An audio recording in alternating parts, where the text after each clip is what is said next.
I had a feeling you were going to go with this.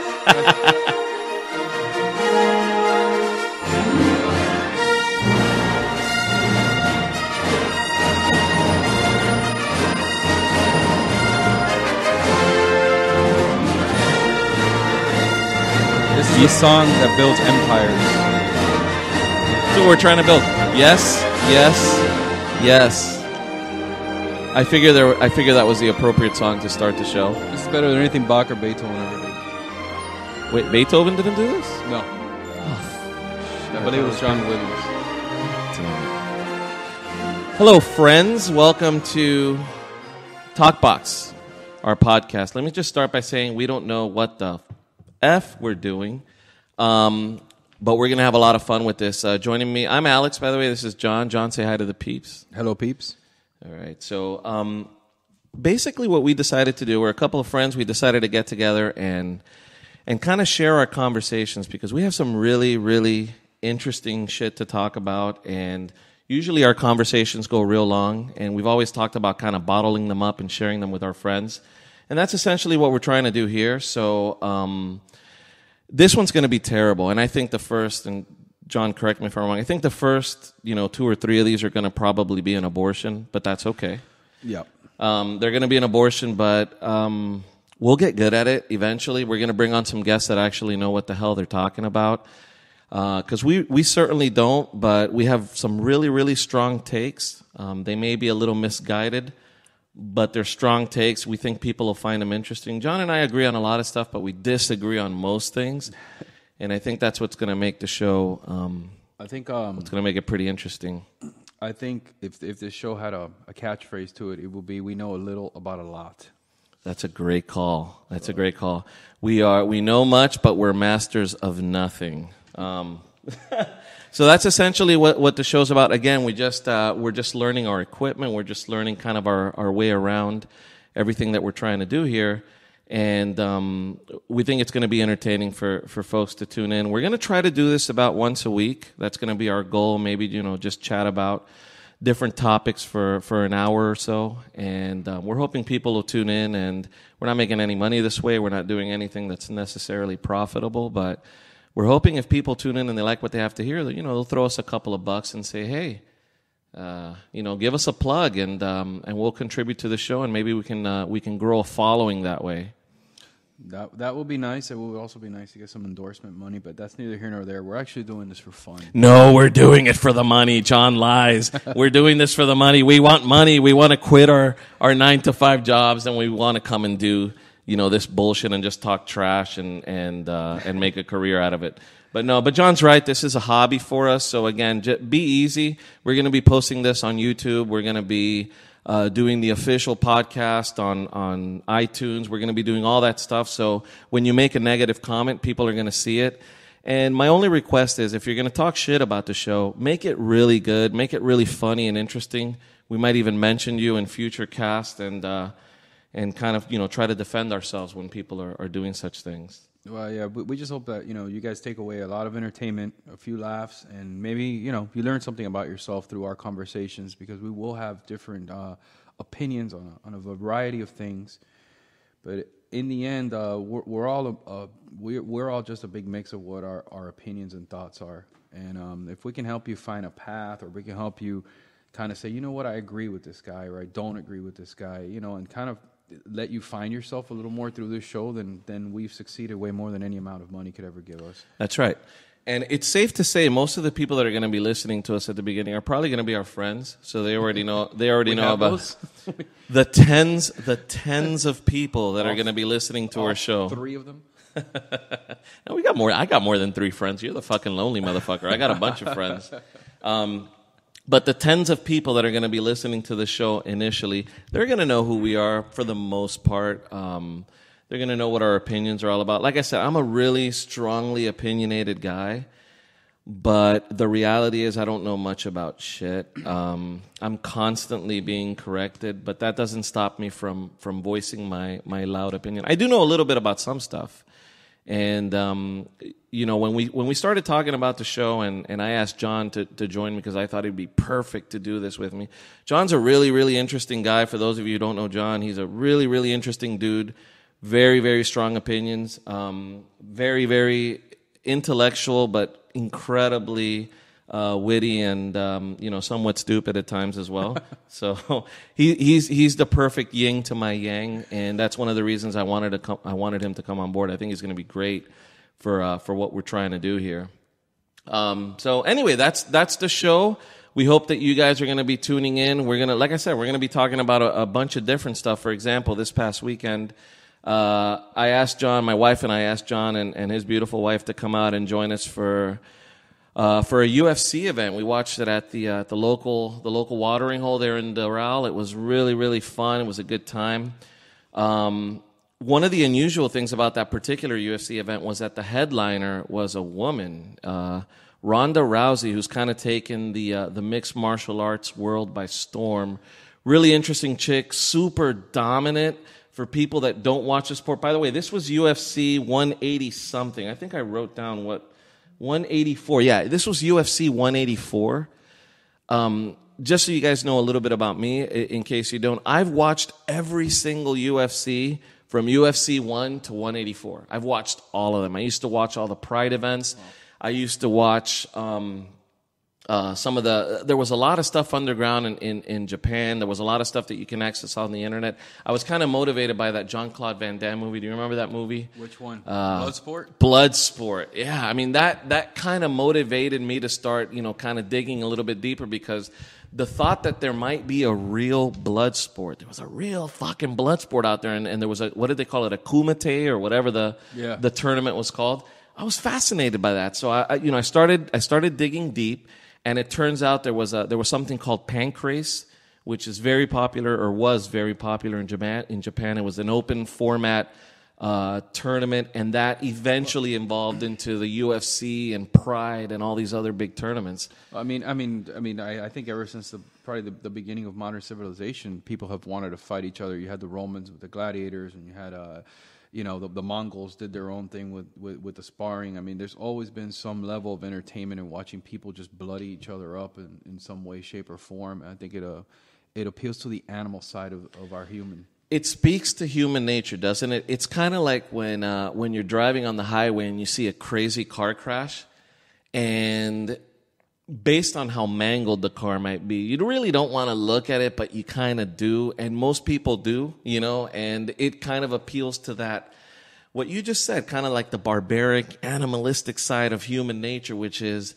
there's something. Why do people go to NASCAR events? I've always wondered, why do people go and just want to watch cars, run around a track? I don't think it's because they're interested in who comes in first, second, or third. I think they're waiting for the big, giant car crash. I mean, I think they're waiting for the big explosion. Well, you and I, who don't watch NASCAR religiously, are probably waiting for that big car crash and hoping nothing happens to any of the drivers, but waiting for that big car crash. But I think people who grew up around cars, who have mechanics in the family, who maybe race that little, what are those things called? So go-karts in the middle of the street. And those guys are interested in how this driver performed, or what he did to when he got behind the wheel and won this race. And maybe the guy did some, cut off some guy and made it look awesome. And those guys really, but for the most part, I think you're right, because even on ESPN, when you're watching, it says, they show you who won, but they're going to show you the 5 crashes. They're not going to show you when this guy overtook that guy or this guy did whatever. They'll show you that for a second, and then they're going to show you the destruction. But did I hear you correctly? Do you think that the majority of NASCAR fans, and let's be honest, there's a particular demographic that's into NASCAR, right? So do you believe the majority of people that are interested in tuning into NASCAR are interested in the competitive aspect of the sport? Again, supporting their driver, because they treat their drivers like you and I treat our NFL stars, right? That's what I was going to say right now. Right. When I had I went to a NASCAR event. I didn't stay long because it just wasn't my thing. But I went to a NASCAR event, and it's the equivalent of watching a bunch of people in Dan Marino jerseys or Michael Jordan jerseys or whatever. You see the Earnhardt guy and the Gordon guy, and you actually see them with those shirts and the jackets and it's to me, it's a completely different world that I don't want to live in. It doesn't appeal to me at all. Right. But I see the appeal for somebody who actually likes, watching cars race and things blow up. I mean, I guess it's fun. I'd rather watch people beat each other up, to be honest. All right. Well, yeah. I mean, and going back to that, we'll go back to the UFC in a second. But I've always been fascinated by NASCAR. Sue, by the way, for those of you who don't know me, Sue is my wife. I'm going to reference my wife throughout the show, throughout upcoming shows, because she is a huge, actually the biggest influence in my life. John is married to a wonderful, beautiful woman named Zuli. He'll probably mentioning her because, we're essentially dominated by these two women. But whatever the case may be, Sue and I actually volunteered at a NASCAR event. There was an event in Homestead. Yeah, that's the one I went to. And we actually volunteered at the beer stand. And so they had, it was funny because they only had two types of beers. They had Budweiser and they had Busch beer. And I'm thinking, who the hell's going to fucking drink Busch beer? Busch beer tastes like, sewer water or whatever the case may be. It's pure urine. It's pure urine, exactly right. And not that Budweiser is really the benchmark of what a good beer really is, because Budweiser's got its setbacks as well. But I was staggered at the amount of people that were drinking Busch beer. I mean, for every Budweiser that we sold, we probably sold 3 Busch beers. I mean, it was a 3-to-1 sales ratio. We were like, what the hell's going on here? Literally, we were in a twilight zone, and we immediately realized, I mean, in very, very short order, we realized that NASCAR was different from what we know in Miami, from what we know in Hialeah and Doral and even Kendall and some of the areas that most of us have, at least most of the people that are listening to this thing right now have grown up in. There's a different demographic out there, man, and they drink Busch beer. Yeah, they do. I mean, we can't account for people whose taste buds have Down syndrome, but that's fine. I'm big on foreign beer. I'll drink a few domestics. Real big on the IPA because you get more bang for your buck. You drink 2 of those and it gets the job done. But I don't know how people could drink Busch beer personally. But it's true. It was an anomaly to us, but again, we viewed it as kind of a niche sport, as kind of a niche event. And it turns out that NASCAR is bigger than the NFL. When you factor in the amount of fans that NASCAR actually has in the Midwest and in the southern regions of the country, I mean, the rednecks. It's a huge following that NASCAR has. I don't know. I think they have a huge following, but I don't think they're the NFL. I think they're second right now to the NFL. I don't think racing will overtake football ever, and the reason why is women. I think women are. Explain. What do you mean by that? Well, I think women are more into watching the guys in the tight pants score touchdowns and the cute quarterback. Really, man? Do you think that our women are watching the NFL so they can see Tom Brady's ass? This is why they're watching the NFL. Not Tom Brady's ass. At the end of the day, they're rooting for this guy because he's attractive. And I'll tell you, Aaron Rodgers. Aaron Rodgers was having that game in the playoffs where, Aaron Rodgers could be considered a good-looking guy, right? So, I was talking to one of my friends, and she was rooting for Aaron Rodgers, just like if she was a Green Bay Packers fan. And I look at her and I say, well, he was a lot better when he played for the Atlanta Falcons, which we all know he never played for the Atlanta Falcons. And her response was, yes, I liked him in the Atlanta Falcons.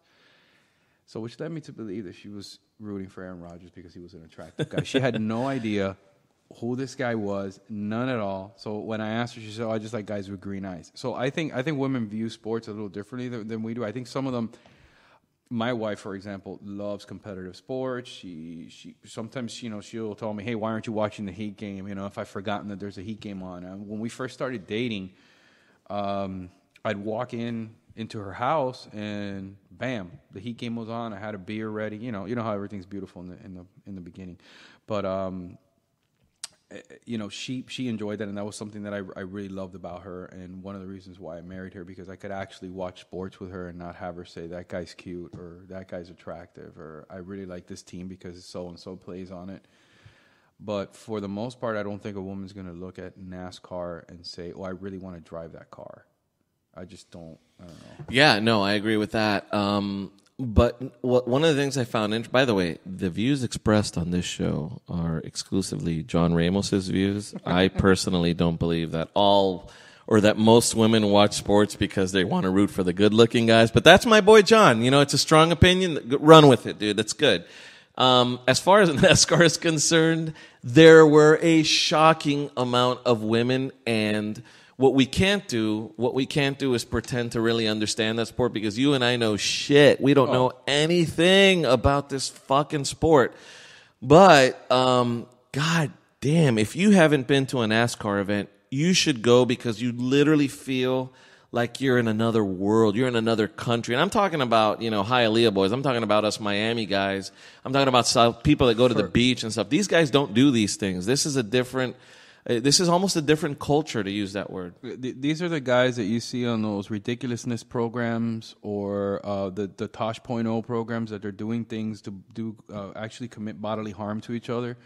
Those are the guys that go to NASCAR. Imagine, if you will, watching CNN, a tornado just hit, and it actually picked all those people up and dumped them right in Homestead. That's what NASCAR is. Let me tell you, I'm highly offended by everything that you're saying. I don't care. How dare you?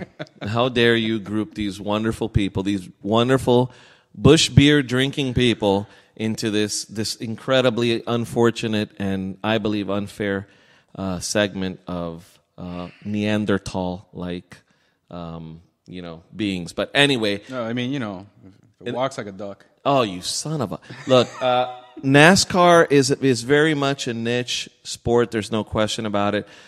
The UFC, let me segue back to the UFC, because the UFC, for a long time, when the UFC first started, right? And like I said, I'm just a huge fan of the sport. I'm a huge fan of mixed martial arts. I think that there's something very pure and wonderful about, hand-to-hand combat. There's no team involved. There's nothing involved. I mean, guys that are in the ring have often said they don't even hear the crowd. I mean, these guys are fighting in front of 30,000 people. They don't hear shit. They're just literally all about the guy that's in front of them, or the woman that's in front of him, and just taking him out. So the very humble beginnings of the UFC, and it goes back to Bloodsport and what we started talking about earlier, the very humble beginnings dealt with no rules. There were no rules. So literally, if you watch UFC 1, and I'm sure you can find it either on UFC.com's website or maybe even on YouTube, I don't know. But when you look up the very first fights, you'll see a 400-pound sumo wrestler fighting a boxer. There was even a guy in the first UFC who went into the ring. He was a boxer, and he had his hand. He had nothing on his hand, on his left hand, and he wore a boxing glove on his right hand. That's literally how he went into combat. Completely fucking ridiculous. Like a G.I. Joe villain. Exactly, yeah. He literally looked like a cartoon, and he was taken out in 2 seconds flat. People didn't know what the fuck this was. They literally thought it was blood sport. They literally thought it was, I'm good at fighting at bars. I'm good at fighting at bars, and I can go and jump into the ring and fight with these dudes. Well, there was one guy who won the first 3 UFC events. The initial UFC events were tournaments. They weren't like what you see today, which is just individual matches, kind of like the boxing format. You only fight once a night. The original UFCs were tournaments. So there was literally a chance that you're going to fight 3 or 4 times a night if you're going to win the championship. And it was a hodgepodge of just a bunch of dudes, a big giant sumo wrestler, a karate guy, a Muay Thai guy, all these guys. Modeled after Mortal Kombat. Great. Raiden was there, fucking the guy that shot the Iceman. I don't know what the fuck his name was. His name was Sub-Zero. Sub-Zero, this fucking guy, exactly. Yeah. I used to be good at that game. I used to play Scorpion. But anyway, so yeah, it was modeled after basically Mortal Kombat with none of the special effects, right? So to make a long story short, there was a guy who won the first 3 UFC tournaments. He was undisputed and unbeatable, and the guy weighed 165 pounds. And he was beating gigantic monster 300-pound guys. His name was Royce. In Brazil, or in Portuguese, I don't know which of the two, but the R is silent. So it was spelled Royce, like Royce, whatever. No. But it was pronounced Royce. Royce Gracie fucking wrecked people. This guy was a demolition machine, just plowing through people, plowing through all these different bar fighters and big giant monsters and all this thing. He made everyone realize that size doesn't matter. And I immediately fell in love with the concept of the UFC and what it was doing, because it kind of gave little guys hope. I mean, I weigh 185 pounds. This is the heaviest I've ever been. I'm a small guy, But it kind of gave me hope that if I wanted to go and train and learn actual technique, I don't have to worry about some big fucking guy at the bar pushing me around, because I could literally put him in a chokehold or break his arm in 2 seconds. And the best fighter in the world right now can do it, and the guy weighs less than me. I mean, it was just an incredible thing to watch. Yeah. I think his technique was grappling. He just annoyed the hell out of you by just sticking to you and not letting you do anything. But to Alex just said he was a small guy at 185 pounds. But yeah, you're small for this country, I guess. But that's really where you need to be, right? If we look at your BMI index, isn't that where you need to be at 185 pounds? Yeah, so he was a reasonable weight. Yeah. I know. We get it, John. Yeah. America, where there's fat people in America, we get it, you know. And they drink Bush beer.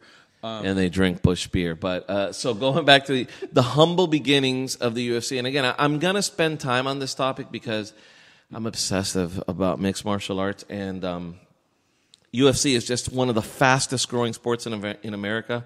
Dana White, who's the president of the UFC, actually says that he believes, well, naturally he would say this, he believes the UFC could become as big as the NFL one day, which is an incredible proclamation to make. But this is his position, and you see the UFC. This is why I believe there's some weight to that. If you have, what do you have? Uverse? What do you have, John? Comcast? Okay, you got Uverse. All right. So when you scroll through your channels late at night, you're looking for something to watch. Don't you always see a UFC show somewhere? I'll see on Spike TV. I'll see a UFC show.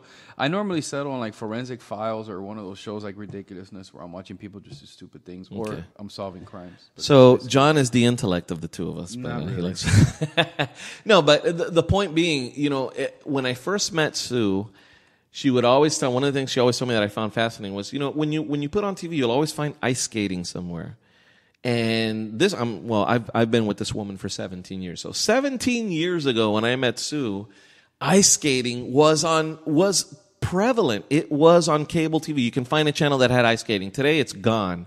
But ice skating, in a very funny way, has been replaced by the UFC. I always tell all my friends, you can turn on cable. You can be on there at 3 a.m. Turn on your TV. If you got Uverse, Comcast, DirecTV, whatever you got, start channel surfing. You're going to find UFC Reloaded, UFC Fight Night, UFC Greatest Knockouts, UFC Greatest Submissions. There's a shit ton of UFC programming out there.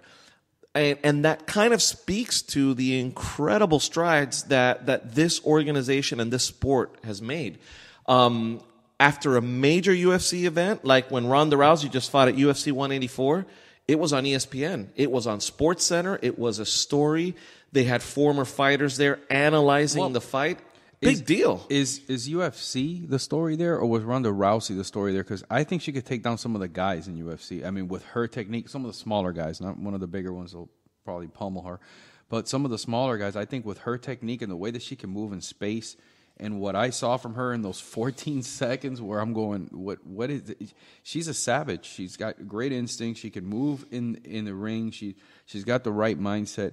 And I think sky's the limit for her. I think she's probably going to be the greatest women's champion of all time in UFC history, because there's nobody who can fight her now. That's a great point. She is unlike anything else, and that is where the UFC, even though it's really in its infancy stage in terms of being a mainstream sport in America, it's already going through a transition. Why is it going through a transition? Well, in my opinion, and there's a lot of people that kind of support this, and people are starting to get privy to this, in my opinion, Ronda Rousey may be the greatest pound-for-pound fighter in the UFC. So to think about the fact that this is a male-dominated sport, I mean, you're talking about hand-to-hand combat, deadly combat. People can get really fucked up in a mixed martial arts event. The fact that Ronda Rousey, a female fighter, you can make the argument. I'm not saying she is the best pound-for-pound fighter in the world. Actually, let me correct myself. I went on Facebook after I saw that fight on what was it, Saturday? And I literally my Facebook post was, Ronda Rousey is the greatest pound-for-pound fighter in the world. And that might have been more the, the fucking different beers we were having. What was that beer? Audition? I don't know what the fuck that was. Something with a microphone. Yeah, it was a delicious beer. Audible. That's God damn, you got a good memory. So yeah, John and I spotted a beer. We were at the ale house, and they have they got to have 40 beers on tap.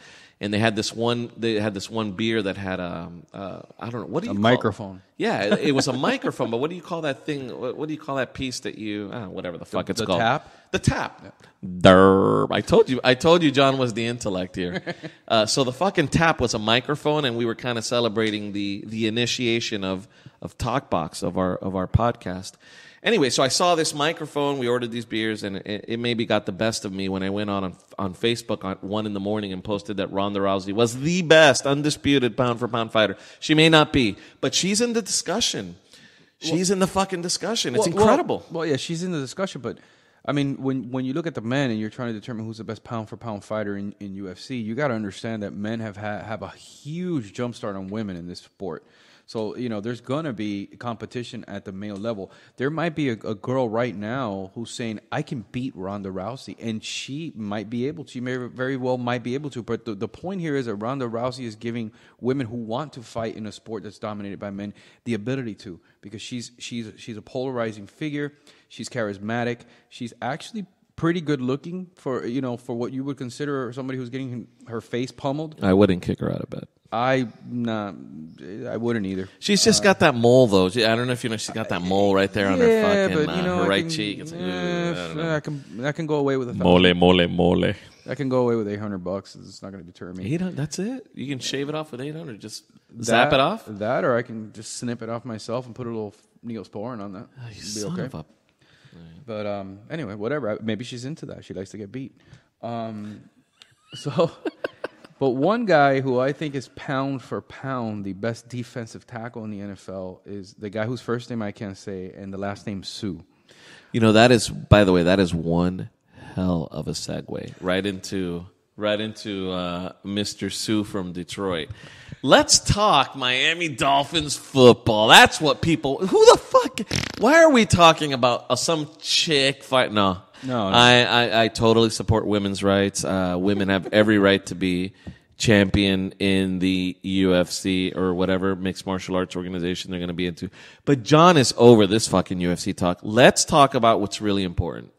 I'm not over the UFC talk, but I get up in the morning and the first things that come to my mind is what I have to do for work and what's going on with the Heat and what's going on with the Dolphins. Talk to me about Sue. By the way, guys, and I'll say it right now, John is very, very fucking knowledgeable, and he studies this shit. Like every time there's an NFL draft coming up, John is calling me and telling me, keep your eye on this guy, this dude, and this dude. And I'm not talking about major colleges. He's not doing the obvious fucking Ohio State UM guys. This guy's like, I found the guy that played for Appalachian State. Check out for that linebacker. And lo and behold, if John were a general manager in the NFL, he would be fucking highly successful. Dude knows what he's talking about. Well, unfortunately, this year I barely looked at any of the prospects. I mean, I know a few of the names and a few things going on, but that's about it. There's some quarterback in FSU that's supposed to be pretty fucking good. I'm just telling you. Yeah, he's a good athlete, but not a good man. Son of a.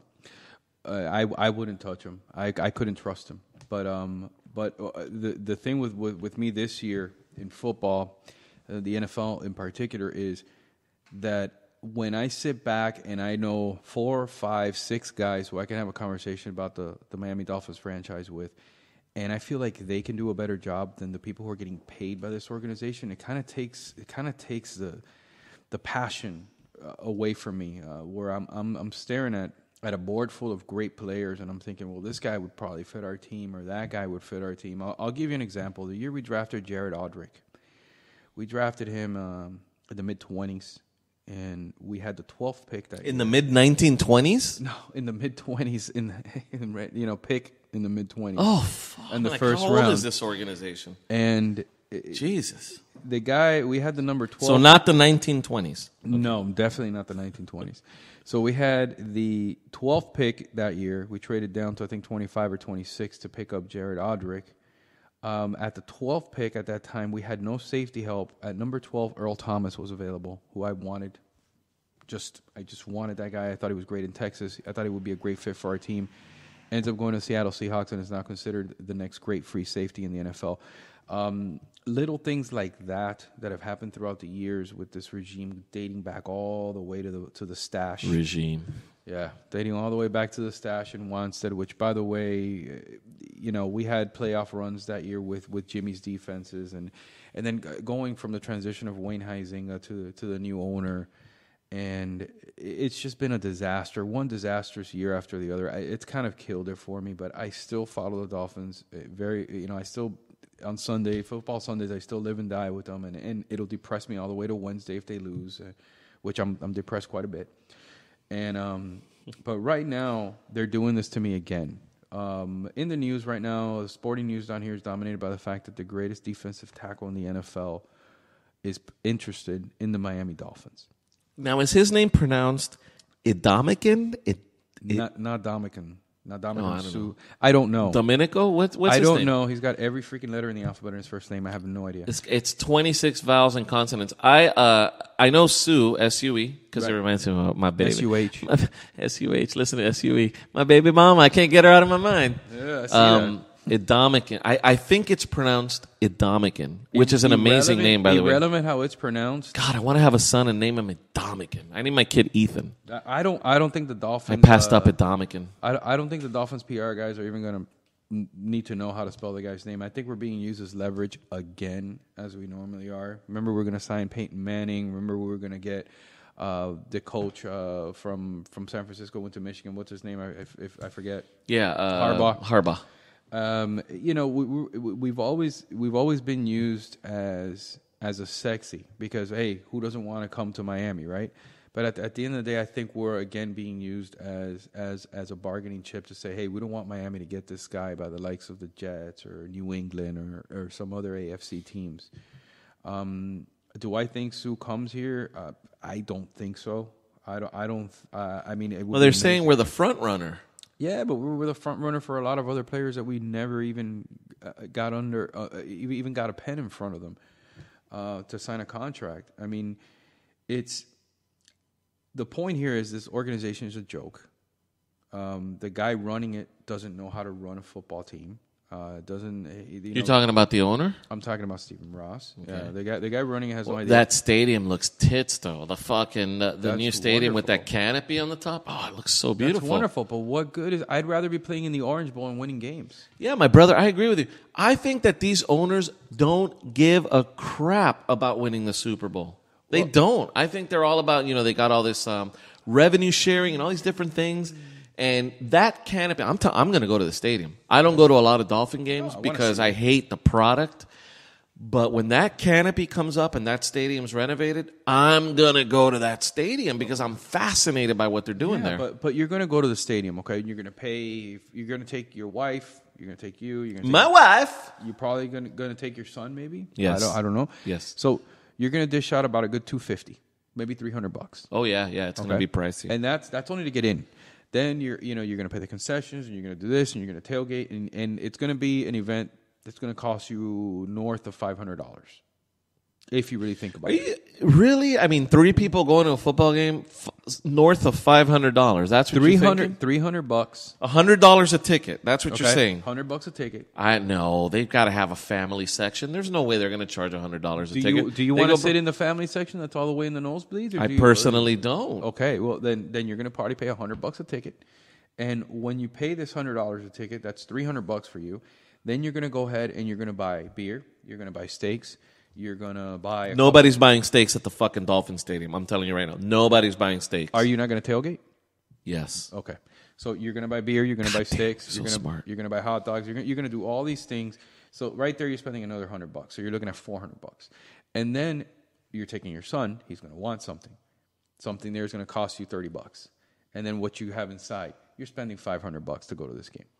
All right, I changed my mind. I'm not going to go to these fucking games. It's too expensive. God damn, Stephen Ross. With that said, it might be worth it to go one time because the product on the field is not worth $500 8 times a year.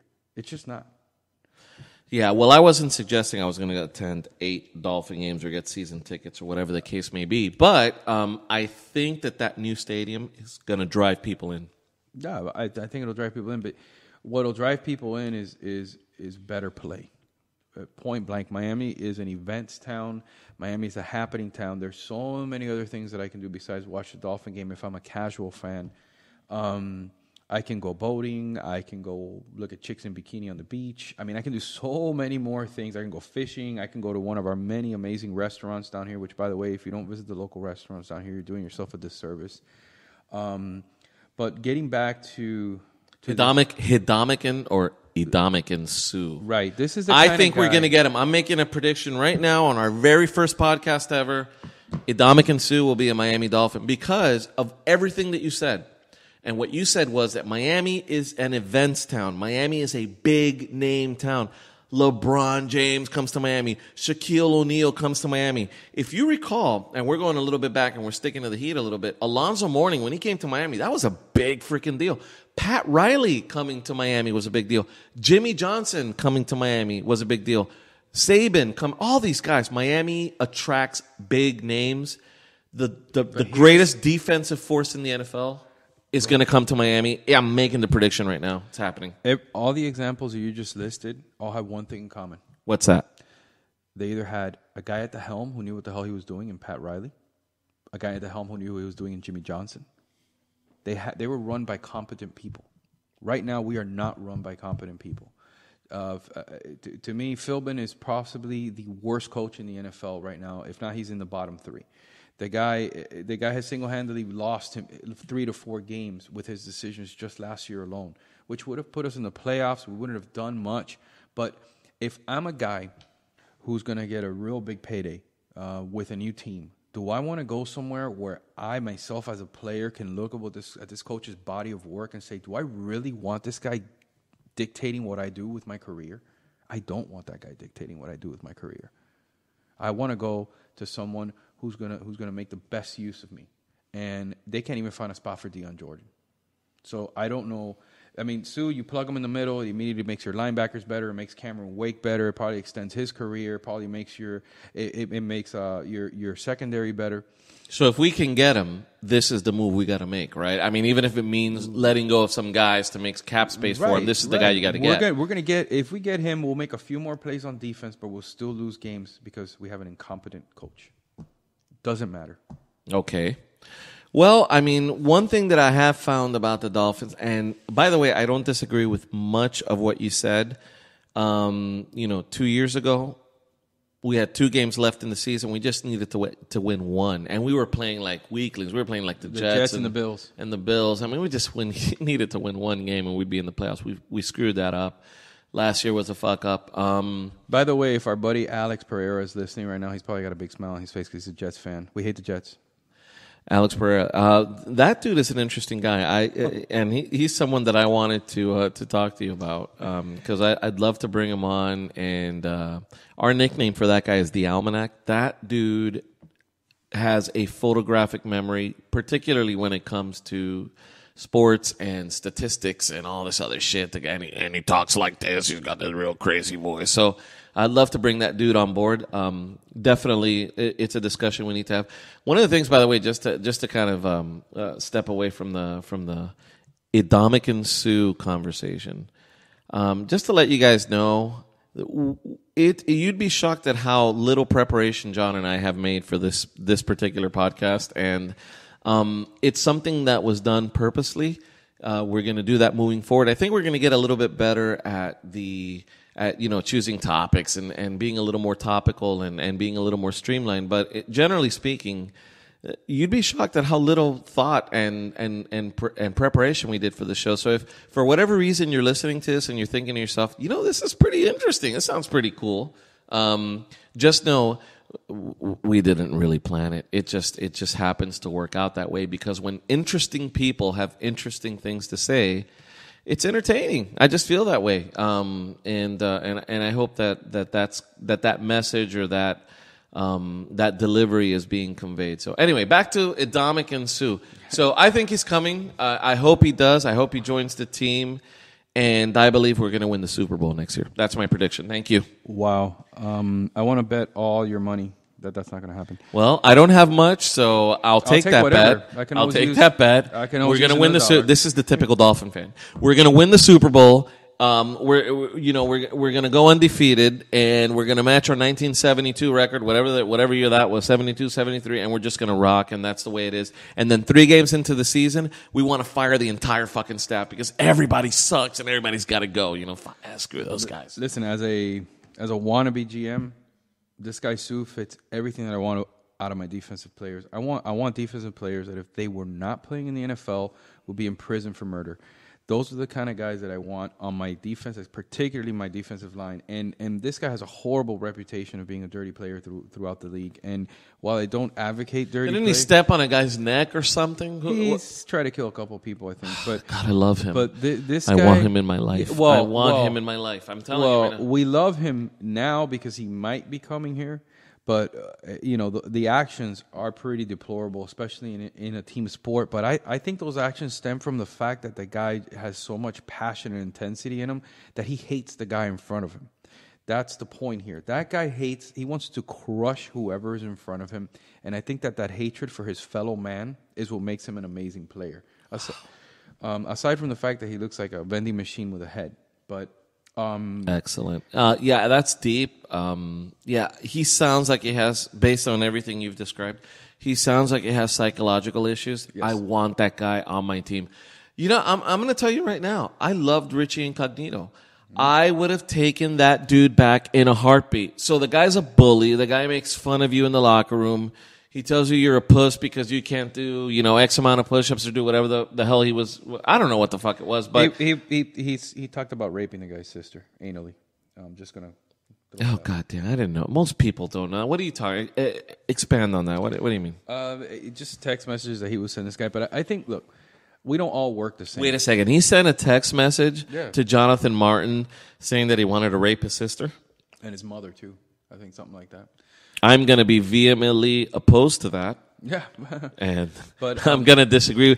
That was not in the news. I didn't hear that on SportsCenter. You had to read the investigation. Oh, you son of... No, you're talking about one of these websites. What are the... Deadspin. Deadspin. That's bullshit. All that whole website is crap. It's a gossip site. It was the investigation. It was the actual investigation. Who investigated that? The guy that they brought in to investigate what was going on with the Dolphins. I don't know what his name is. I need to know that. I need to know his name. I want to know what his background is because this sounds like horse shit. I didn't hear anything about Richie Incognito saying that he was going to, rape people's moms and sisters and wives and stuffs.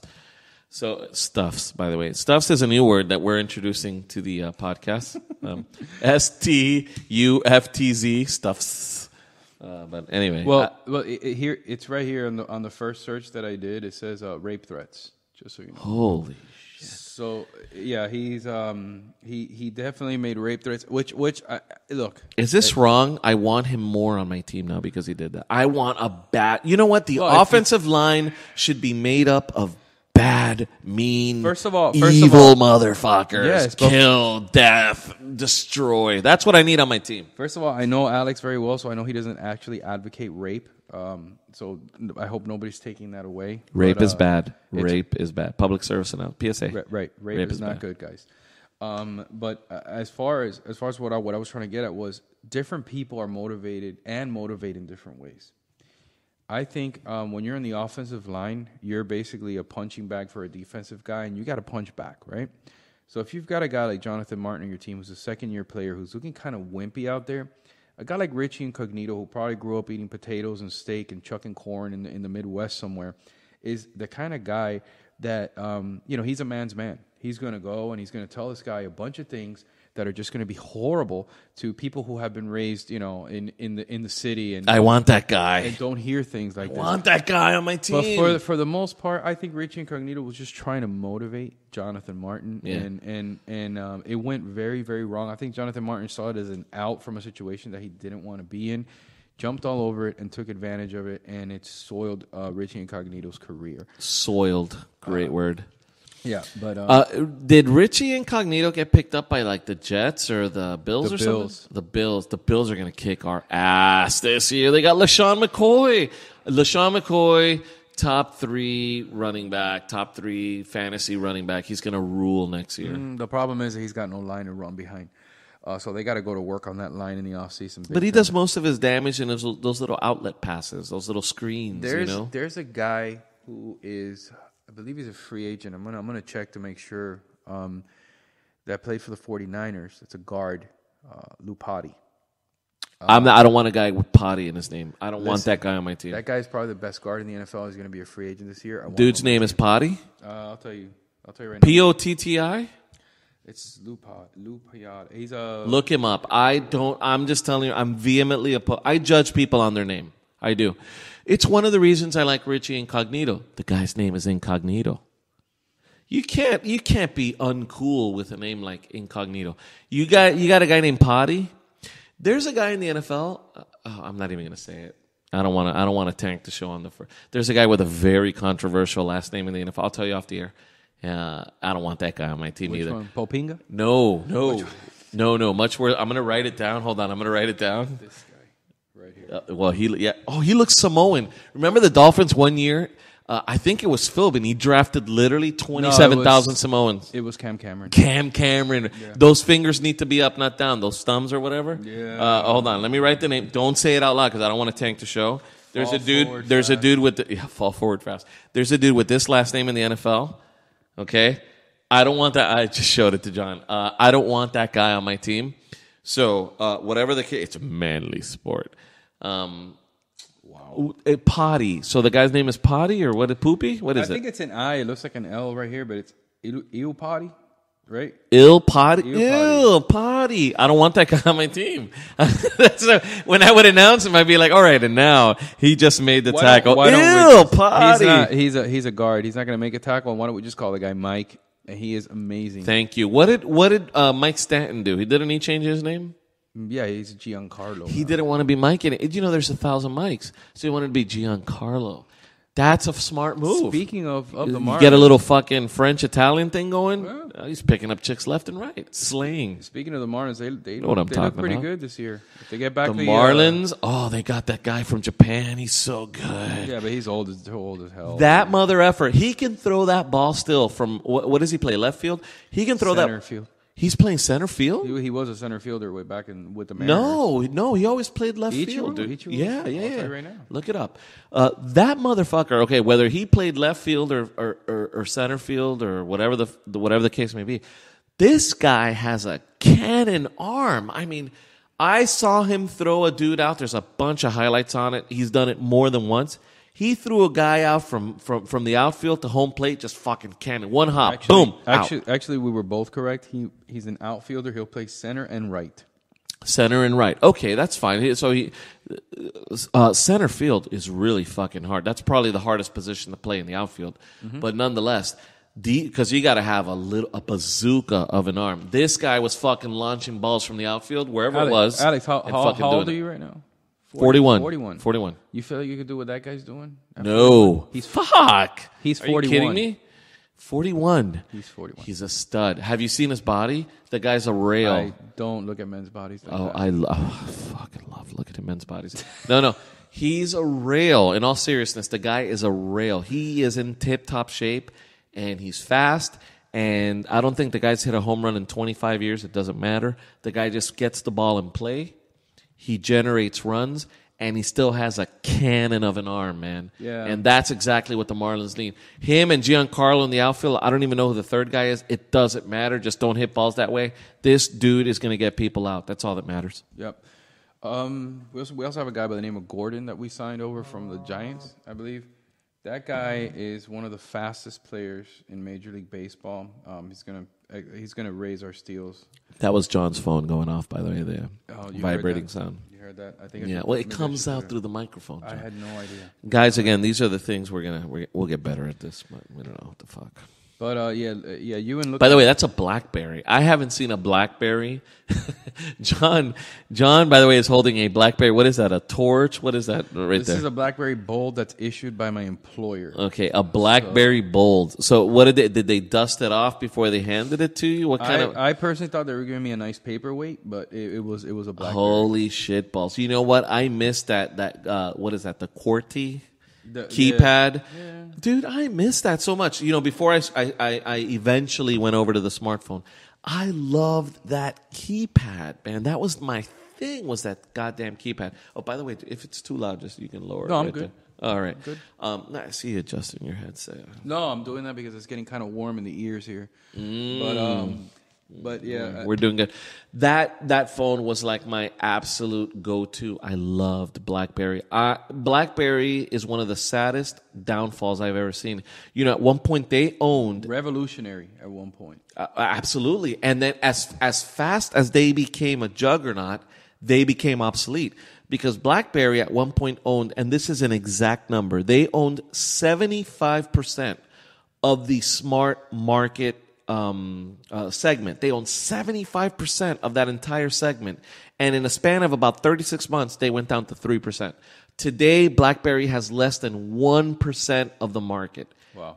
Astonishing. In less than 5 years, you can be the greatest company in the world in a particular segment and then be nothing in such a short period of time. 5 years is a blink of the eye. It's like with everything, even us. If we don't evolve, we don't progress. Mm-hmm. So BlackBerry did not evolve into fast enough into. What do you think their mistake was? Was it not getting rid of the keyboard? Because the keyboard was what I loved the most about it. You know what I think their mistake was? Their mistake was when they saw everything plummeting for them, their sales plummeting, they still thought that businesses were going to be their bread and butter. And businesses started turning to iPhones. They started turning to different phones to let's just face it, there's nothing sexy about a BlackBerry. Yes, the keys are nice, but they hurt your fingers if you type on them too long. The internet is deadly slow. There's nothing redeeming about a BlackBerry right now other than just to have a BlackBerry, I guess. You're so right. I believe that what you're saying is so true. They never evolved. And I have arguments with a bunch of my friends of mine. Oh my God, I've had so many Facebook battles with buddies of mine. Because I'm always saying that Apple, and I know right now Apple is, make no mistake about it, the biggest company in the world. I love Apple products. So let me give you my disclaimer. I love iPods, I love iPads, I love Apple computers. Macs are the best computers in the world. There's no question about it. They're way overpriced, but they're amazing, amazing machines. Everything that Apple puts out is amazing quality. Here's what's happening with Apple. Apple hasn't put out an innovative product in years, okay? I know people think that a fingerprint scanner is innovative or making the screen bigger because, you know, what iteration are they at right now? The 6, the iPhone 6? Okay, so the iPhone 6 has a bigger screen. Dude, that's not innovative, man. Their technology is literally 2 years behind Samsung's. But their products are, to use your word, sexy. Sexy products, really, really slick, beautiful, and very functional. So sexy that the new Samsungs look exactly like the iPhone. Fine. They may look like the iPhone, but their functionality is years ahead. I mean, Samsung's had a waterproof phone for like almost 2 years now. iPhone's not even close to that. The bigger point being this. I believe that every company, when they stop innovating, and I believe Apple, unless they're going to blow us away with something new they haven't talked about, I believe every company, when they stop innovating, they eventually get overtaken. And a great example of that is BlackBerry. BlackBerry had 75% of the total market share. By the way, Apple doesn't have 75% of the market share. It's much, much less than that. As a matter of fact, the number of cell phones running on iOS, and you can look it up, the number of cell phones running on iOS right now is, I believe, under 20%. I think it's like 70% was the last, and I'm talking about globally. I think globally, the number of people running on iOS with their phones is under 20%. It's about 17%, right? So let's assume that my number is correct. Fuck that. Let's put it at 20%. I think I'm giving him too much credit. But let's put 20%. I think the other 75% is Android, and then a little tiny share is going to be Windows, right? See, but here's where... Let me finish my point. Let me finish my point. So BlackBerry had a 75% share at one point, and in less than 5 years, they've been relegated to shit. Apple has less than 20% market share in terms of their phone, their mobile operating system out there, and they're not putting out anything innovative. You know who's coming up? And I'm a self-admitted Windows fanboy. I love the Windows Phone. I think it runs just as smooth as the iPhone. It's way more functional than anything out there. It's easy peasy, nice and easy. I love Windows Phone. But the only one of those three, the big three, and I know that Microsoft is lagging way behind. Microsoft only has about 3% market share right now. So they're way behind these other two big boys. It's all about iOS and Android. But as far as Microsoft is concerned, they are the only one of those three that is actually gaining market share. These other two assholes are losing market share. Apple, much more so than any of the three. And the reason I believe that is because they stopped innovating. And if they just rest on their laurels and they think that people are going to keep buying these shitty phones, they haven't done anything since the iPhone 4 except add a fingerprint scanner or whatever the case may be. People are going to get bored of that. These other companies are doing innovative stuff. I'm not going to get bored of a phone that always just works. I mean, I've seen people have to turn the Samsung phones on and off just 4 or 5 times. So why don't you buy a Windows Phone with a 41 megapixel camera that's going to take studio quality because pictures? I only own Apple products in my house. I'm not going to go ahead and own... You are the minority. Most people don't have that incredible... I know what you're going to say. You have the infrastructure. Right. You have Apple TV. You have your Mac PC. You have your iPhone. You have your iPod. I get it. You have the whole fucking system in place. You are the minority. If Apple is going to rest their laurels on these people like you that have these incredible infrastructure set up in their house, they're going to fail. Yeah, they're going to fail because you know what most people have in their house? You know what 75% of the PCs in the world are? Samsung. No, not PCs. Samsung. Microsoft. They're PCs. They're Windows-based. They're Windows-based computers. What I meant to say was Samsung makes a lot of the parts for these computers. Sure. Yeah, they do. They actually Samsung made parts for Apple to the iPhone 5. Mm-hmm. They were making parts for Apple. Here's I was going to go back to your BlackBerry thing. Sure. You can't, it's not a fair topic. It's not fair to say BlackBerry has 75% and then they went down to nothing because BlackBerry was BlackBerry and then you had a Motorola Razr or a flip phone. Okay, right now Apple's in the market, which they came out with the iPhone, which blew everybody away. Okay, and then all of a sudden they had competition. That was, again, competition that was niche competition. Some people like the open environment of a Samsung, of the Android technology. They want to be different. There's always people that want to be different. The contrarian that just doesn't want what everybody else has. The Leo Lagos of the world. Nobody knows who Leo Lago is. I know. Except Leo Lago. I know who he is. He's a buddy of ours. And hippie. And love him. We do love you, stashed one. Love you, dude. So here you have this amazing technology that comes out. You can touch everything. You can do everything. I mean, and then it made BlackBerry look like the ugly girl at the bar. Agreed. I agree 100%. I agree with everything you just said, and it speaks to to my bigger point, which is Apple could still become BlackBerry. Why? Think about Apple's competition. It's Android, and it's Android because Microsoft, as much as I love it, is 3% of market share. I disagree. Okay. I disagree, and here's why. BlackBerry had no BlackBerry computers, no BlackBerry pads, none of that stuff to keep you hooked. They had none of that. Apple has stuff that's going to keep me hooked. I don't want to learn another phone. I don't want to have to go. I'm going to be 41 tomorrow. I do not want to go ahead and have to start learning the whole process for a whole other phone when I can basically have my eyes closed, wake up in the morning, and know exactly where all my apps are, know where everything is because I've been using this phone for so long. You're using to do your internet research, you're using a Microsoft Surface. Admittedly, it's not yours. It's my wife's Surface. But I remember having a discussion with you not too long ago where you were contemplating between getting an Apple computer or a Surface, and you ended up going with the Apple, which I respect because you want to keep your whole, what do they call it, ecosystem or whatever it's called. Whatever it's called. I get it. I believe that the majority of people, and again, we can only speak to majorities. You can point out an exception for anything. But I believe there's very few people. I would say the vast minority of people have the Apple ecosystem the same way that the vast minority of people have the Microsoft ecosystem. I can tell you're on a Surface right now.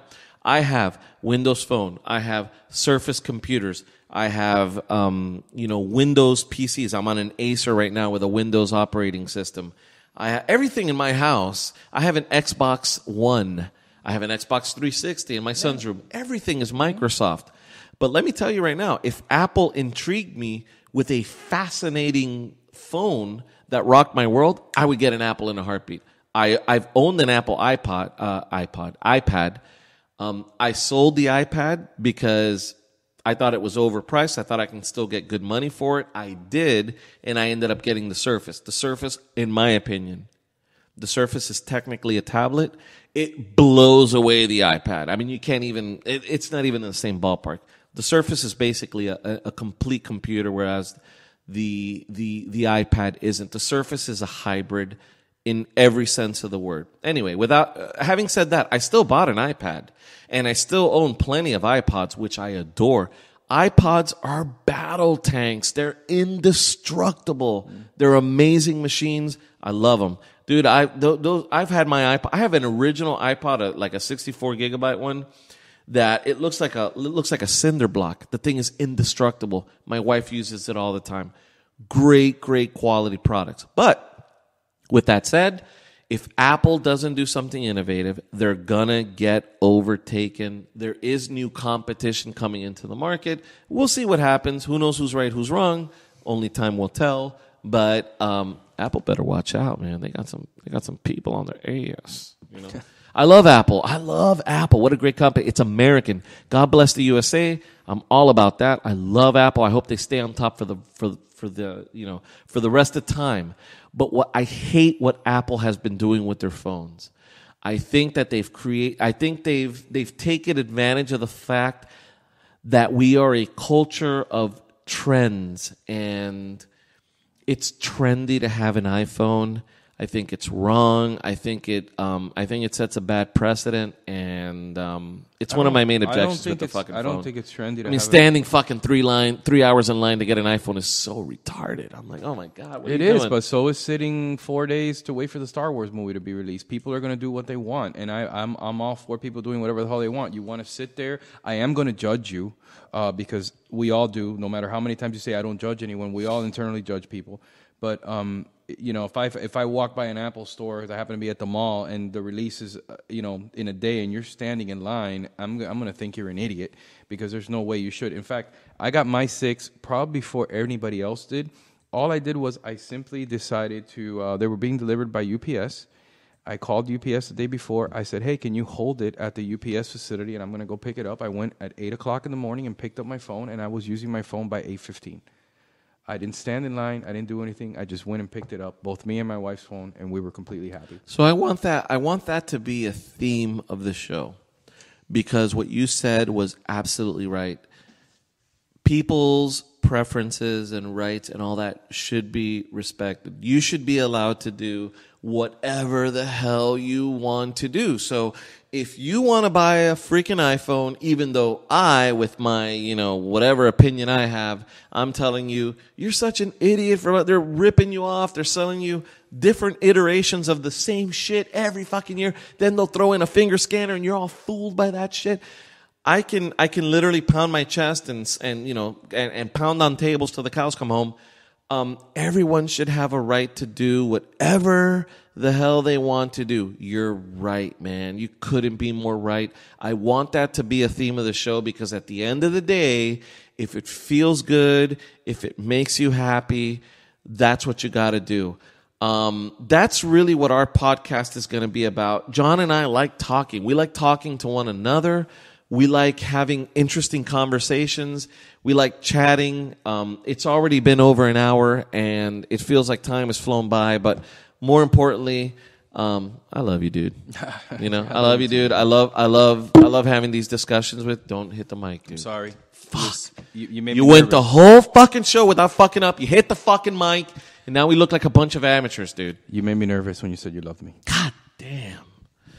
I love you, dude. I'm going to hit the mic. We're going to have I guess announcing future things to come. It's not always going to be me and John just talking bullshit. We're going to have different people on the show.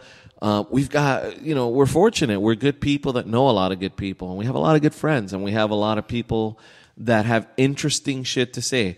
We're going to have guys that are going to come on. We're going to talk about technology. We're going to talk about fitness. Not you fucking CrossFit mother effers. You know, I got something to say about you guys. I know John's got some opinions on that shit too. Just shut up. Not the super freaks. We're not going to have freaks on here. Well, we are freaks, but we're not going to have super freaks. There's a difference between a freak and a super freak. We're not going to have those guys on here. But we are going to have some fitness guys. We're going to have some, I'd love to have some police officers on. There's some, yeah, we'll have your sister. We're not going to give away her name. We're going to talk. We're going to keep it real. We're going to have some ladies on board. We're going to have a lot of nice discussions moving forward. We're going to try to do this once a week. This was fun, dude. Yeah, this was fun. This is fun, man. This is exactly what the vision is. We're going to have fun. We're going to talk shit. We're going to have a good time. And hopefully we get to enlighten a few people with our dumb opinions. And if we don't, I think what we're going to end up doing is making people feel good about themselves, because they're going to be like, listen to these motherfuckers. You know, they put together a show. They're doing their whole podcast shit. And these are some dumb mother effers. And you know what? I'm cool with that. If people think they're smarter than us and they feel better about themselves because we're morons, you know what? That's cool, because we are morons. So, my goal here is just to get you through whatever you're going through, and just offer, dude, thank you. Offer some entertainment, offer some, maybe you want to pop us in on the drive home because you're sick of listening to the same thing on Power 96 over and over and over again, or maybe you just hit shuffle on your iPad, on your iPod, and it's just the same songs over and over again, and you just want something different. Well, here it is. We're different. We're real. We love each other, and we love you. Most importantly, thanks for listening. You got it, man. So tune in. We're going to be doing this about once a week. And peace.